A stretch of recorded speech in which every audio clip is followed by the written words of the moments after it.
Bonsoir à tous et bienvenue. Le verdict du Conseil constitutionnel est connu. Jamais le taux de rejet n'a été aussi élevé, plus de 90%, soit 40 dossiers recalés sur les 44 postulants.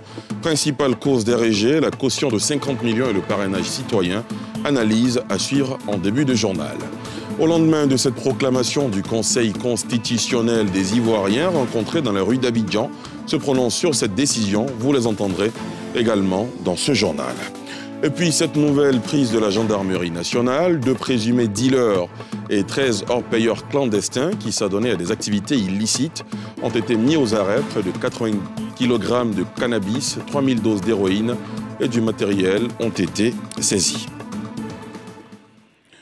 Hier, le Conseil constitutionnel ivoirien a livré son verdict sur la liste définitive des candidats retenus pour la présidentielle du 31 octobre prochain. Jamais le taux de rejet n'a été aussi élevé, plus de 90%, soit 40 dossiers recalés sur les 44 postulants. Principale cause du rejet, la caution de 50 millions de francs CFA et le parrainage citoyen. Retour sur cette délibération du Conseil constitutionnel avec Pierre Dippomelin. Ils étaient 44 potentiels candidats à la présidentielle du 31 octobre prochain au starting block. Seulement 4 à l'arrivée. Le président sortant Alassane Ouattara pour le RHDP, l'ancien chef d'État Henri Konan Bédié pour le PDCI-RDA, Afin Guessan pour le FPI et Konan Kouadio-Bertin à titre indépendant, soit un taux de réussite de 9,09% à cet examen dont l'attente des résultats était plus qu'angoissante et a suscité menaces et crispations. 40 candidats recalés par le Conseil constitutionnel, parmi eux, de grands noms et habitués de la scène politique ivoirienne.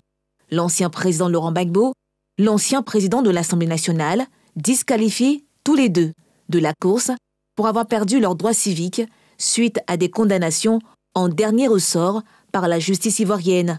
Sur la liste, Mabry Touakeus, Mamadou Koulibaly, Nyamien Konan, Yangbo Kakou, des coutumiers des élections présidentielles, recalés cette fois pour insuffisance de parrainage.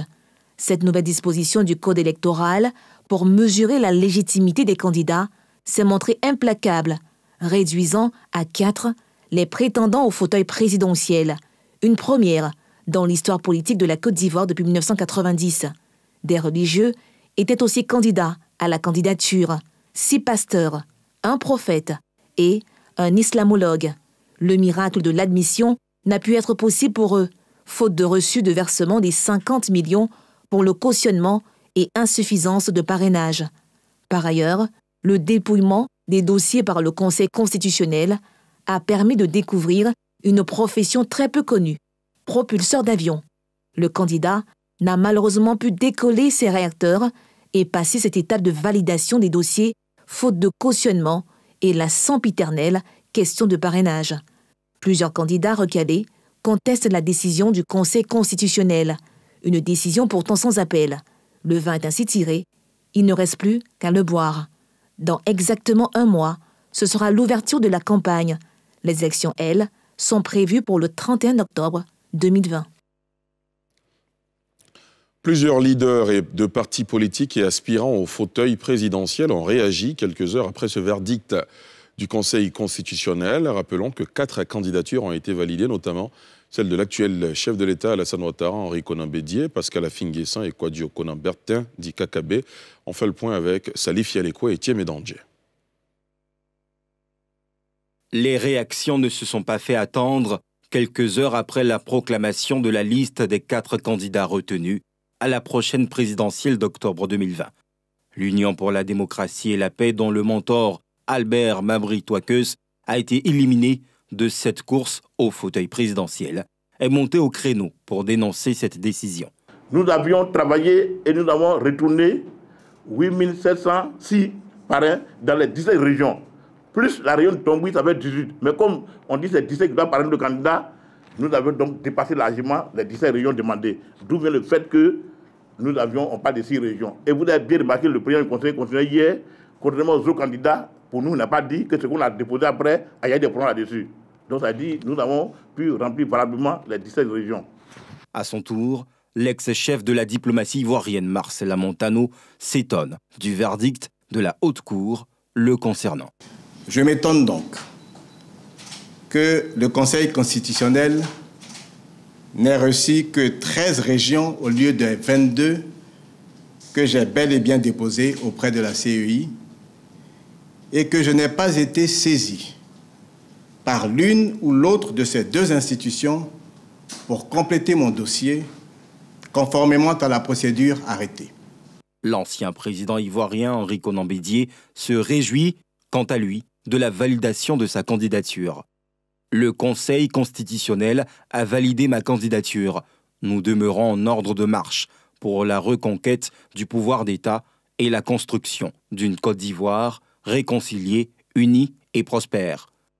Le Conseil constitutionnel ivoirien a rendu lundi public la liste des candidats retenus à l'élection présidentielle du 31 octobre 2020, déclarant éligibles 4 candidats sur 44, notamment Alassane Ouattara du RHDP, Afin Guessan du FPI, Henri Konan Bédié du PDCI et l'indépendant Kouadio Konan Bertin, KKB.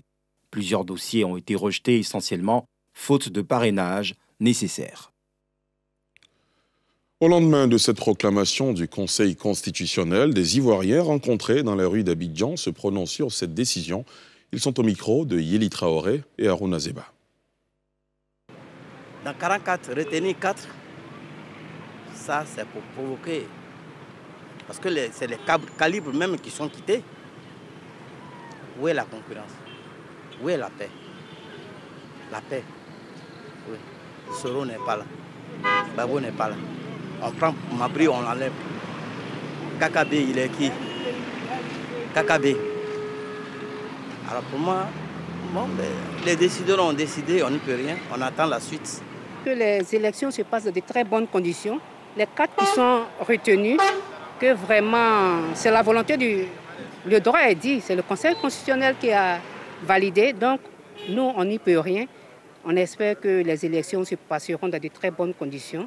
Pas normal parce que normalement le président a dit qu'il va gagner au premier tour. Donc il devrait laisser tous les candidats se présenter pour voir vraiment s'il pouvait gagner, s'il a la population. Parce qu'il a parlé que lui il a la population qui va gagner au premier tour. Donc laisse tous les candidats. Je pense que les 4 peuvent faire l'affaire pour un choix à la présidentielle. Maintenant les 40 autres, peut-être que chacun n'a pas pu remplir certaines conditions. Donc je pense qu'avec les 4 on peut y aller. Et puis à l'avenir, je pense que chacun prendra certaines responsabilités pour pouvoir mieux avancer. Mi fait mi raison pour moi. Ce que je souhaite qui aurait été bien pour cette paix en Côte d'Ivoire, que tous les anciens depuis 10 ans qui sont là s'en aillent, qu'ils restent l'opportunité à leur dauphin. Que eux-là soient cautionnés. Prenons la carte de la Côte d'Ivoire. Le sud n'est pas représenté. L'ouest et le centre-ouest n'est pas représenté. L'Est n'est pas représenté, c'est un drame. On a regardé à la télé la décision du Conseil constitutionnel. Je pense qu'elle a fait ce qu'elle devait faire.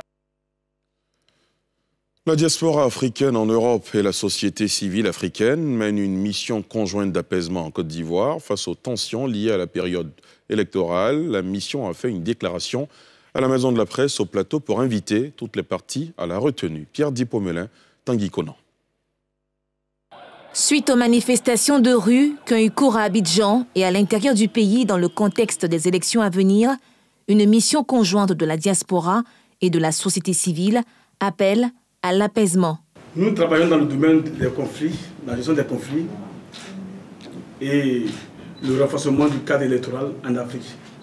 Le président Amouakan Eba, qui conduit la mission, s'est entretenu avec la presse avant de faire lire la déclaration par la secrétaire permanente.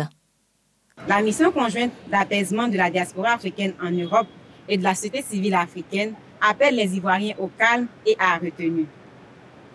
La violence, avec son lot de dégâts et de pertes en vie humaine, n'est pas une voie qui doit être utilisée dans votre pays qui a connu des moments douloureux qu'il n'est pas souhaitable de revivre.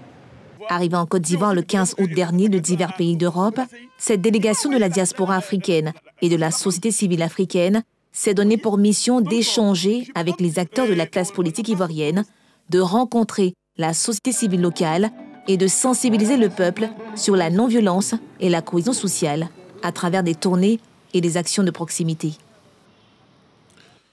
On en vient à cette nouvelle prise de la gendarmerie nationale. 2 présumés dealers et 13 orpailleurs clandestins qui s'adonnaient à des activités illicites ont été mis aux arrêts. Près de 80 kg de cannabis, 3000 doses d'héroïne et du matériel ont été saisis. Plus de précisions sur ces opérations menées dans la région de la Maraoué avec Thiemé Dandje.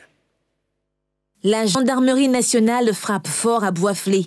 Dans cette localité, porte d'entrée du centre-ouest du pays, le corps d'élite de l'armée ivoirienne vient de réussir 2 opérations sur des théâtres différents. Le premier, 2 villages jumelés au quartier Port-Boué du chef-lieu de région de la Maraoué.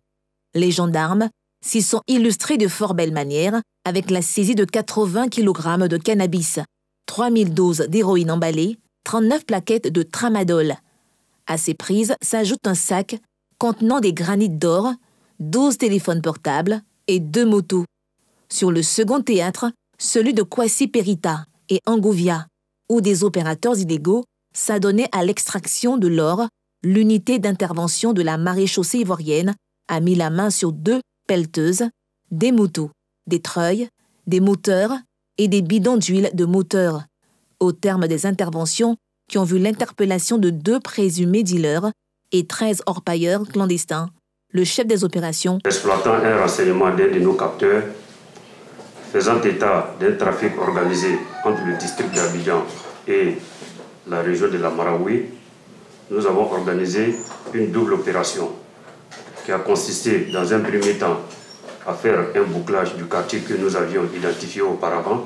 Il s'agissait du quartier Port-Boué de Boisflé et dans un second temps procéder à des perquisitions. Nous avons saisi 700 doses de cocaïne et la somme de 884 800 francs qui constituait la recette de 24 heures de travail.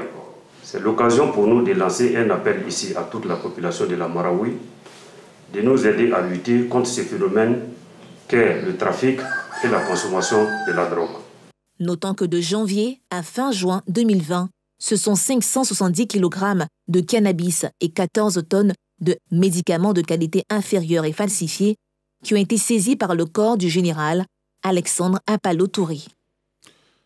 Les chefs d'État de la CEDEAO et la junte militaire malienne se sont rencontrés ce mardi à l'occasion d'un sommet tenu au Ghana, auquel a pris part le président Alassane Ouattara. L'organisation communautaire avait fixé le délai pour la désignation d'un président et d'un premier ministre civil ce jour et veut, à travers ce sommet, presser la junte pour la restauration du pouvoir aux civils.